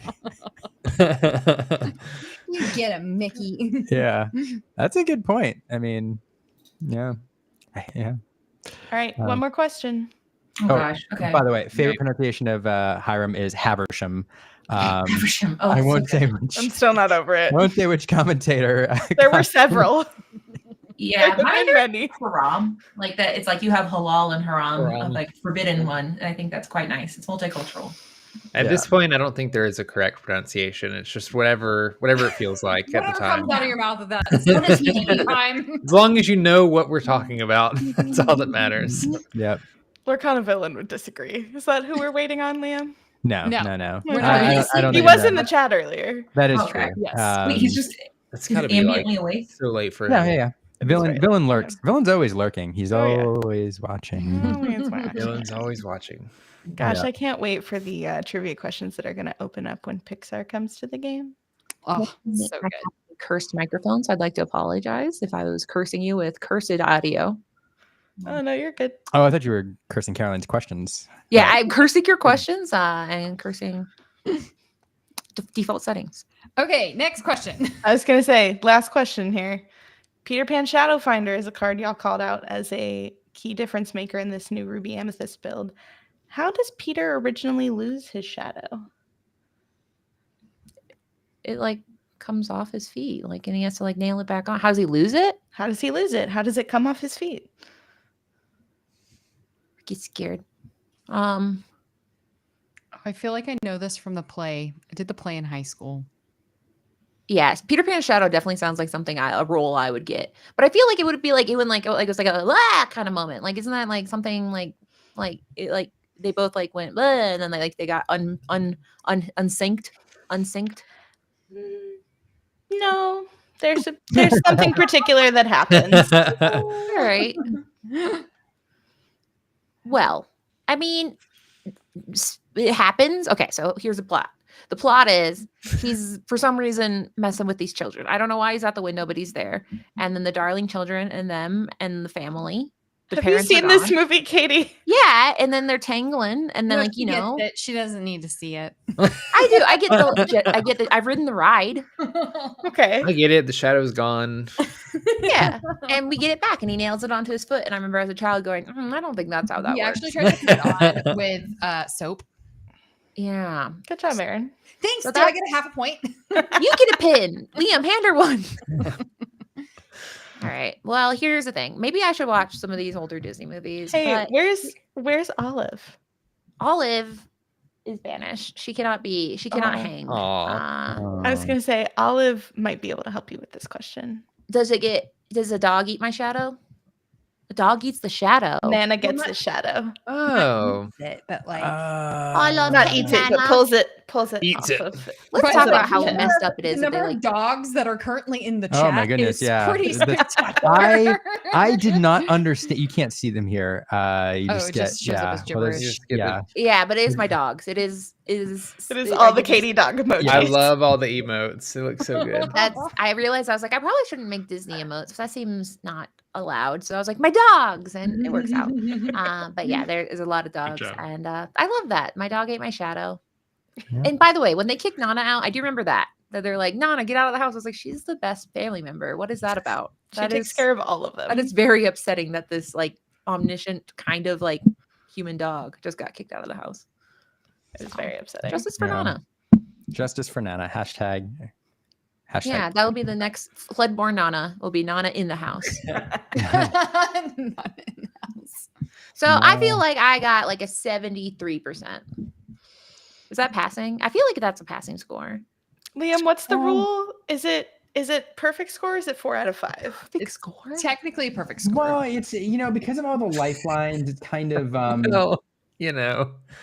so you have to Caroline, this is your Yeah. your baby. I think Helen, I think Katie has to come back and try again. oh my God. Okay.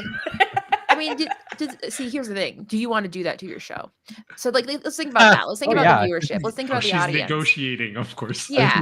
It's gonna be a Katie, bit. I will gladly have you back anytime. Yeah, and you're gonna talk Anytime. about like the even older. You'll be like, you remember when Walt had Laugh-O-Gram Studios? Who was the person in the short? All right. So I'm I'm gonna all right, I'm gonna set some rules here. How No, many weeks? I like how this. many one of these have we done? By the way, before having to come up with these We're rules. coming I up know I with- broke it. No, Like no, the Lord no. Keeper It's was been like, I almost got a no more. year. It's This been is almost a year. I've been this is a doing this since new- last June. Oh, that's crazy. This is a new rule for the recurring Katie bit as she tries Okay. to win her pin. Katie can Katie. never win a pin, so she just always has to come back. That's Always the has to rule. come back. Katie, you can recruit 2 lifeline people who we will put in the green room, and if you when you next come back, whoever you want, who you think are Disney smart, and they can and on specific questions, if you get stumped on Caroline's questions, you can call on those lifelines to come in and bail you out. All right, Dale, are you in? Because I'm Dale's just gonna be Yeah, are you? You're in the headlights. You're like, I would like to call him Dale, and he's just gonna be nodding. Yeah, I'll be like, honestly, I just like this some more. He's a calming energy. So that's my first one. Then the second person. Yeah, I mean, I think that's you don't fair. have And to then I choose can now. just this weekend just Yeah. watch every Disney movie. Really make that Disney Plus membership mean, fine. I would probably recommend watching Sleeping Beauty. Here's the thing. People said that about Sword in the Stone, and that movie was a real stinker. That was a I'm sorry, excuse me. Absolutely not. okay, but watch it again. Clear your mind of everything in your heart, and then just watch it with your mind, and then tell me that was at the end. He literally pulls it out at the end and goes, "Anyway," and that's like the end of the movie. I was like, "What?" So, all right, it was cute. It was cute, but they did spend a lot of time being a squirrel, and then Madam Mim showed up, and then the movie ended, and I was like, "What happened? What happened?" It was unexpected. Also, he can't read. How? Okay. It's a long one. It's a lot. And this is, you guys have a family. You guys have things to do. But listen, That was a long scene as a squirrel. It was a really long scene. That was, I will say, yes, that the scene of It the does squirrel and the drag fish. a little bit. Yeah. And Oh my goodness, that movie is perfection. Well, the scene needed to be that long. I suppose, but like when they leave and like the squirrel is crying in the tree. Yeah. I didn't know what I was supposed to feel. What was I supposed to feel though? Like I was like, I don't know. It is kind of a depressing fade to black. Yeah. Awful. Yeah. Awful. I felt guilty for watching it. Like I felt like I shouldn't have seen that. It was a squirrel in a very vulnerable moment. But no, I do have a crimped Merlin squirrel. Does that give me a point? What do you mean, a crimped Merlin squirrel? Oh, so I collect a little bit of crimpers. What do we call them in this? The ones that have like the defect crimp on. Okay, cool. Oh, yeah, I got a few, and one of them's Merlin squirrel. That's fun. Hey, crimpers. The crimpers, you know. That's. I got one discard too. What does that get me? Nothing. All right. Well, listen. I will go around the block. We'll go around the block. We tried, and we're ending this on a low note. But imagine how high the note was. Are you kidding? This is a quest you're now embarking on, because we've now like tricked you into coming back. This is a campaign. I have to come back now. Yeah. It tricked me into like being like, wow, I don't think she likes Disney. Listen. Let's talk about the theme parks. Dr. Seeker. Let's talk about him. Please, Carolyn. Please save me. If we do a theme park episode, I could do trivia. No, now because then I'm like, oh yeah, I know that. And you'll be like, all right, name every bathroom. And I'll be like, oh no. What direction do the Fantasyland toilets swirl? Counterclockwise? That was pre-1973. Hey, if you do Simpsons trivia from season 1 to 10, I would kill it. Simpsons trivia? I mean, that's Disney. It's technically Disney It's on Disney Plus. It is on Disney Plus. That doesn't make it Disney. It is on Disney Plus. There. Yeah. It is on Well, Disney no, Plus. on my E3 poster over there is Simpson characters and Mickey Mouse. So that's true. Okay, so next time Dale's on, it's Simpsons trivia. Yeah. Got it. We found the sweet spot. Well, anyway. That was fun. I really liked it. I thought it was fun making. It's good to be humble, and I accept it. Here's the thing, Kate. Like none of the rest of us knew the answer to some of those either. You guys weren't making eye contact. I noticed that. You guys were like, "Oh, actually, I forgot Beauty," and I forgot what happened to Diablo. So I thought your perished answer was very clever. Yeah, he was perished. He was perished into stone. In a sense. Yeah, Diablo rocks. Okay. All right. We're gonna get this drawing set up real quick, and then we're gonna do our awesome sign off because we still don't have a sign off song. But Aaron, you want to do a number generator? Yes. We have 12 entries for folks. Yeah. And then I gotta mail this. I regret my decision. Was that an intentional pun? You said you do the number after mentioning the song. No outro song. Anyway. Go ahead. Oh yeah, I guess that wasn't, but I wish it. You were like, do a number, and then I was expecting. I got a number. I was expecting Aaron to just like sing. You gave him way more credit. Way more credit. Don't encourage him. It's all part of it. Now we finished our stream. Okay. It's time for our final curtain. You sound like you've thought about this a lot, Liam. I feel like you've written a song. No, I will say though that we do tend to just like make up random songs. Like our dog has multiple theme songs. Our daughter has several theme songs. Mm-hmm. We make up a lot of songs in this house. Do you have a dog if it doesn't have at least 4 names? I don't know. I don't know what I'm not forgetting here. It's really scary, and it's ominous too that they're just. Don't forget. Don't forget. I'm guessing this is for the drawing. That's what I'm gonna go with. We won't forget. I have the number up. If all right. What it's for. Although they didn't enter the drawing, so I don't know. Tell me what I'm supposed to remember. Okay. Meanwhile, let's draw a playmat. Not unless it's a drawing. Okay, am I doing numbers? Yeah. Okay, ready? And a 1, and a 2, and a 3. 0. I didn't know that was an option. No one wins. There's no winner. Come back next week. Real winners, Liam. Nothing. Good day, sir. Good day, sir. Apparently, my minimum number is set to 0. I didn't even know that was a thing. Okay, and that's a lesson how life can be. Too, everybody. Okay, and a 1, and a 2, and a 3. Number 5. Everybody's like, "Who's number 5?" Did I block out all the things? No, that's No, you didn't block out all the things. But that so is it's column number 6 because row one is taken by the header, so it's always one more. So number 5 is yeah. Courtney! So 1. Woohoo! I would have said who if anybody wins. So that 1, 2, 3, 4, 5. So that's how that goes. I should have said that up front, but yep. There's Anyway. Steph was the one that told you to not forget. So maybe she meant don't forget that it's her. Oh. Okay, we forgot. Did you talk about it at the beginning? Confirmed, Goats. forgot. Sorry. Oh yeah. Yeah. Okay. Yeah. Jeez. Yes. No. This is very. Yeah. I got it. It's already loaded up.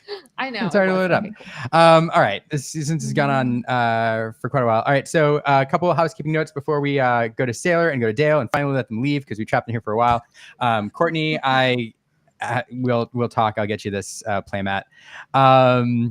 Congrats. All right. So thanks everybody for watching. For those who don't know, we have a Patreon where you can support the show. So I have to publicly, at the very least, thank our Patreon supporters who kind of make this happen. So thank you all. It is not cheap to run a YouTube channel, so thank you all there. And I'll post a link, and if you all want to follow along, you can follow for free or become a subscriber and help support the show.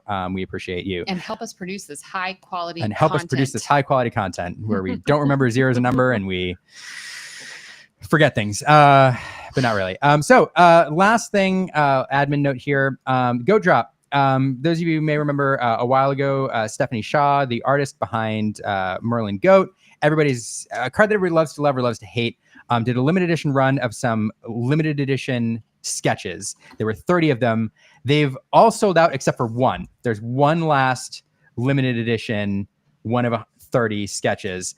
But there are now, they're still limited in time because Stephanie's only going to be doing this for the near future through 5 May, midnight PST 5 May, which is a Monday night, so we can give you your last reminder. But there are some sketch codes available at a lower price point now because they're not limited edition. And we're also going to make some signed foils available. They're expensive, y'all. So we're working on getting those shipped up to Canada so Stephanie can sign those.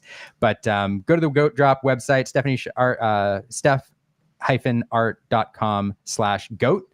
And I'll post that in the show notes as well. Go check that out. Get your signed goats. Because again, I think this is the last time Stephanie's going to be signing through the mail for a while after the 5th of May. So there you go. There's your PSA on goats. I know Mo Shamblin in the chat here loves goats. So As you should. As you should. Who doesn't like goats? Who's a goat hater? I don't know. Nobody, because it comes from such a high quality, incredible film That everybody agrees that doesn't is have a good. single scene that goes too long. No, every scene is actually timed. If anything, could have been a little longer, I think. Yeah. If anybody tells me they don't like goats, I assume that they're kidding. All right. With that, hey, S4iler and Dale. And this is Tomato. puns. before we go, I want to make sure people can follow you and what you're doing and know what's coming up for you. So in reverse order that we brought you in, Dale, what do you have coming up and how can people follow you? You can follow me on X, Dale Bellido 1. You can also find my Dreamborn link. It's under popular. If you go under Green Steel, you'll see mine, and I'll be updating that. And you can also find me on the World Class Cards Metafy. So the Founders Club only has a few spots left, and we're launching a bunch of new exciting stuff that you only get to see when you're in there, but it's worth it. So, will you have hats? I don't know. This is a request. Yeah, hats and stickers are really big in this community. Okay. You gotta. Also bracelets. Yeah, bracelets. Oh, that's This is not Friendship bracelets. bracelets. That's not. I cannot do it backwards. Yeah. Don't. I wear a hat to every tournament, so I'm definitely going to push that. So Nice. You were the right. That's really the reason that we asked you here. Was to push. I will 100% push hats with World Class Cards. Bucket hats also. Bucket hats also. Yeah, I'm just gonna slip that in there. Yeah. All kinds of hats. It's a thing. S4iler, how can people follow you? Yeah, you can follow me on X at Lorcana _S4iler with a 4. You can find me on Metafy at S4iler. You can find the disc. If you join as a subscriber, you can join my Discord. We talk about everything Ruby Sapphire and more. That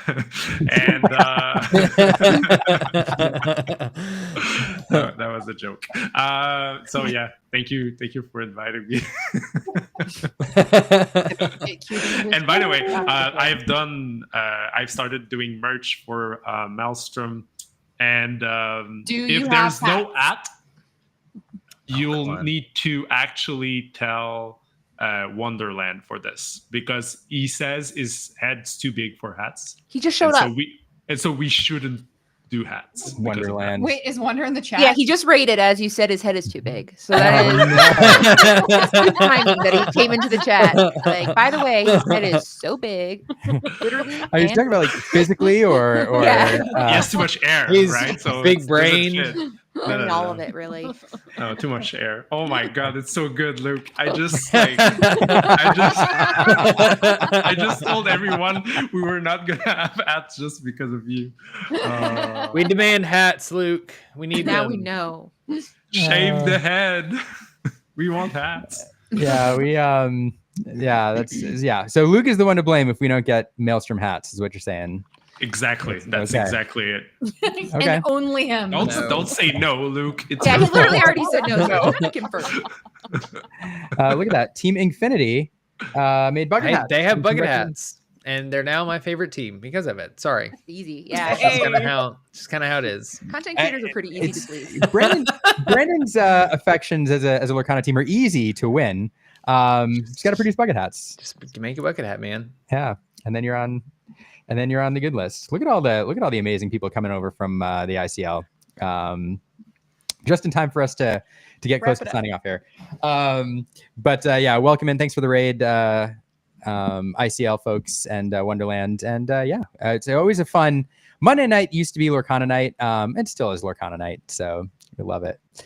And Katie of the Lore Keepers in / ICL / like all the things. How can people keep up with you other than you coming back on the show? Yeah, I'm not. You're going to find me watching Disney Plus and just like being like, I'm sorry, I have to do this. I'm taking notes. Yeah, you can find me at the Lore Keepers Inn. Someone lovingly said that I was on hiatus, and I was like, I love that. It's not that I'm just really tired and I don't have any video ideas. I'm like, yeah, I'm on hiatus, but I'm also on the ICL and anywhere people invite me because I love yapping and stickers. So we need that. And Luke and Breezy, I don't know how to tell you this, but I did not win trivia. I failed. I'm like the first guest to fail, so that's kind of exciting. That's something. You've had other people in the show that you're like, you get nothing. Goodbye. So it's not that you're the first guest to fail. It's that you're the first guest that is going on a quest for a pin. You're the first person who's been this dedicated. Because I want it. Okay. Yeah. So I have to be a little more indifferent. I want you to feel like you've earned it. I mean, I could use it. It's you're the first one that we've held to a standard because we have high expectations. I'll lock in. I'll just learn everything. I'll know every Disney. No, we need to do something special. What do we do? No, don't make it too special. People don't need to. How do we make the pin extra special? I mean, that it exists at all. Because I mean, I've put it in a threatened giant box full of confetti so that when she opens it, she has to get through all the confetti just to get the trivia pin. Oh, I mean, my honestly, God. the most special would be you ask questions, be like, "Hey, what is Stitch's favorite little girl friend that he hangs out with?" Did you end up finishing all of like the straight to video sequels? No, because I had a theory. I was like, I'll stop making them and see if anyone notices. And the answer was no. So I noticed. Dale noticed. So in theory, I'm gonna make content so hard. I'm gonna do it. I just gotta. The hiatus is over. Yeah, it's over.